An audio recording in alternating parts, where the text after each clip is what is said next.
Assalamu alaikum wa rahmatullah. Bismillah, alhamdulillah, wa salatu wa salamu ala rasulillah. We continue in our series on the Tafsir of Surah Yusuf. And we now get to the part where Yusuf alayhi salam is being sent to prison. So as Allah subhanahu wa ta'ala tells us, after last time we talked about the verse, قَالَ رَبِّ السِّجْنُ أَحَبُّ إِلَيَّ, that the prison is more beloved to me than what they are calling me to. And then we talked about how Allah subhanahu wa ta'ala accepted his dua. He opened his doors to success in this life by sending Prophet Yusuf alayhi salam to prison. And so they imprisoned him as they pretended that he was the one who tried to seduce the wife of the Aziz for this reason. So they put it out there that Yusuf alayhi salam is doing all these things and he's guilty of trying to seduce her, so they imprison him for this. Now this false reason is why Yusuf alayhi salam later on in the surah does not allow or does not leave prison until his name is cleared. Okay? So then Allah subhanahu wa ta'ala talks about he enters prison with two other young men. One of them, he says, "Oh Yusuf, I see myself in a dream pressing wine. أَعْصِرُ خَمْرًا." Okay, pressing wine. And the other says, "I see myself carrying on my head bread which the birds are eating from." They say, "Inform us, نَبِّئْنَا بِتَأْوِيلِهِ إِنَّا نَرَاكَ مِنَ الْمُحْسِنِينَ." So in the Tafsir it says that the first man was the distiller of the king, meaning the one who would make alcohol, wine, etc. And the other was the baker, and that's why they see themselves doing these things. Now some of the things that's interesting here is that they see the greatness in Yusuf alayhi salam immediately. Inna, what do they say about him? Inna naraka, that we see you from the muhsinin. Just as Allah subhanahu wa ta'ala tells us in ayah 22 of this surah, right? وَلَمَّا بَلَغَ أَشُدَّهُ آتَيْنَاهُ حُكْمًا وَعِلْمًا وَكَذَلِكَ نَجْزِي الْمُحْسِنِينَ. And they say here, إِنَّا نَرَاكَ مِنَ الْمُحْسِنِينَ. We see you of the person who has ihsan, who is a person who is filled with good and righteousness.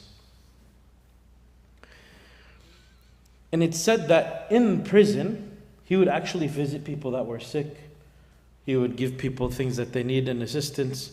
He would take care of people's rights, etc., etc. And this is why they say this about him. They also knew that he was pious because it said that the rumors had spread about what happened, and that the rumors that she was the one that wanted Yusuf, not the other way around. Remember, this is what the women who came together and plotted, this was the rumor that they would spread. So even in prison, people who were imprisoned even heard these rumors. Like this is the man that the wife of the Aziz was trying to go after. Even though they knew that it was a fake cover-up why he was in prison. This also verse goes back to show us, now the concept of dreams comes again, and that we should only share our dreams with people that we deem righteous. So then Yusuf alayhi salam says, no problem. He says, you will not receive your food until I will inform you of its interpretation. But then Yusuf alayhi salam doesn't interpret the dreams for them right away. What does he do instead? What does he start talking to them about? He starts giving them da'wah. He says, I'll give you your interpretation of the dream before your food comes. Now, they're imprisoned, so they have set times that they would eat at. Okay? And so they know when their food is coming. And Yusuf alayhi salam is telling them this because he knows he's about to start changing the subject to give them da'wah. But if he does this, and he doesn't tell them, I'm going to give you the interpretation later, they're going to become restless and bored, and when are you going to tell us interpretation of the dreams, etc., etc. But he's saying, look, imagine if we were here at Dhuhr, you came and asked a question, this person said, I'll give you the answer before the next prayer time comes. But then you start talking about something else, now at least you have a deadline of when the subject is going to come, the answer is going to come to you. And so he does this and he starts talking to them about giving them da'wah. And he knows that Now, first off, we see Yusuf alayhi salam. This is the first time where we see him as a prophet in the prophet role, right? Before he was not in the role of a prophet giving da'wah and preaching. Now here we see that, okay? And Yusuf alayhi salam, he knows he's able to give da'wah to these people because they trust him. They've already said, we see you of the righteous, the pious, the muhsineen, a person with ihsan. So he plays on that, okay? And he says, this is from what my Lord has given to me. Indeed, I have left this religion, right? إِنِّي تَرَكْتُ مِلَّةَ قَوْمٍ لَا يُؤْمِنُونَ بِاللَّهِ. I have left the religion or this way of people who don't believe in Allah. وَهُمْ بِالْآخِرَةِ هُمْ كَافِرُونَ. And in the afterlife, they are disbelievers. Yusuf alayhi salam is saying, I'm free of your religion. The religion of the people of Egypt, right? I don't follow this religion. But what do I follow? The religion وَاتَّبَعْتُ مِلَّةَ آبَائِ إِبْرَاهِيمُ وَإِسْحَاقُ وَيَعْقُوبَ. And he starts listing his father, his grandfather, and his great-grandfather. Remember, Yusuf alayhi salam had the most noble of lineage. And so now he talks to them about Allah subhanahu wa ta'ala, risala, message, and the akhirah. Three of the most important aspects and fundamentals that we should engage in whenever you engage in somebody with da'wah. These three things: Allah subhanahu wa ta'ala, the message He sent us, and the consequence or the reward for following or not following that message in the afterlife. Three main principles of religion. And here Yusuf alayhi salam in just one sentence brings it to them. And subhanAllah, how many of our scholars in the past were imprisoned, and because of, even though they were imprisoned, just like Yusuf alayhi salam, their fame and their notoriety and their ability to give da'wah and preach only increased. And this is from the barakah that Allah subhanahu wa ta'ala gives to those who are mukhlisin, sincere. If you're sincere, Allah subhanahu wa ta'ala will take care of your message and your deeds for you. And this is a sign for people who want to strive to have that ihsan like Yusuf alayhi salam, that you do your best. Even in prison, he's not wasting time. He's not being lazy. Right? There's nothing for him to do except for give da'wah and to preach and to do good. And so that's what he's doing. We're not in charge of the situations Allah puts us in. We're only in charge of what we do when we're put in them. Now, is it fair that Yusuf alayhi salam is in prison? No. It's not fair he was sold into slavery. It's not fair his brothers tried to kill him. It's not fair that he was wrongfully accused and imprisoned unjustly. And he's going to spend about a decade in prison. Unjustly. Is that fair? No, of course not. Is it up to him though? Are you in control of all the surroundings in your life? No. You're only in control of the way you respond. And that's what the lesson here from that is. And then he starts preaching da'wah. Ya sahibay as-sijn. Oh my ashab, my close friends.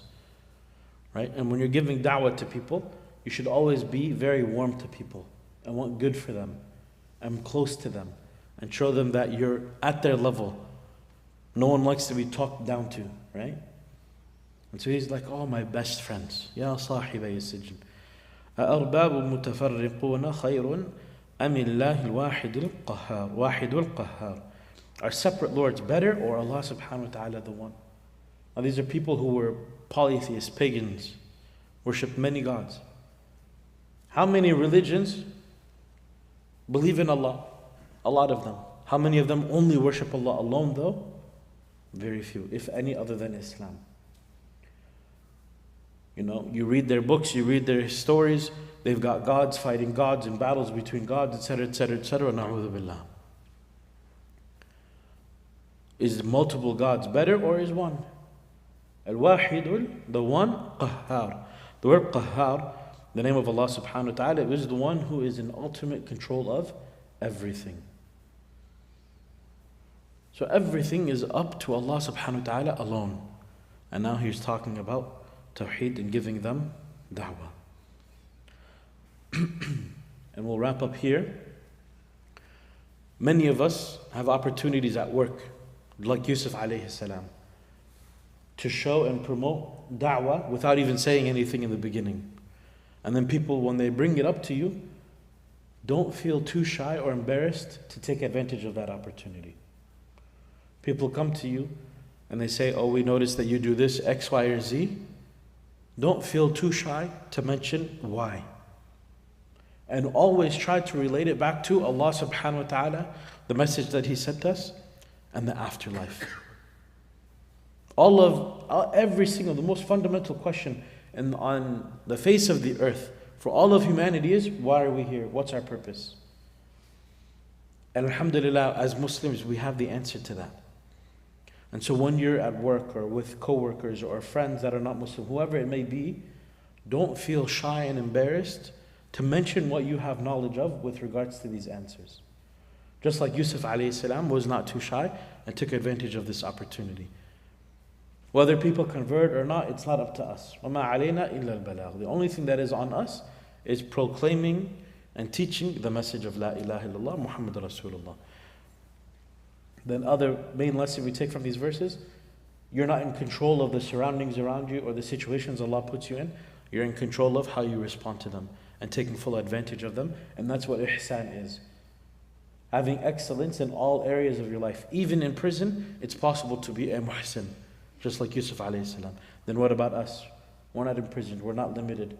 We have freedoms, we have all of these abilities, so let's take advantage of them. We ask Allah subhanahu wa ta'ala to forgive us. We ask Allah subhanahu wa ta'ala to guide us. We ask Allah subhanahu wa ta'ala to accept from us.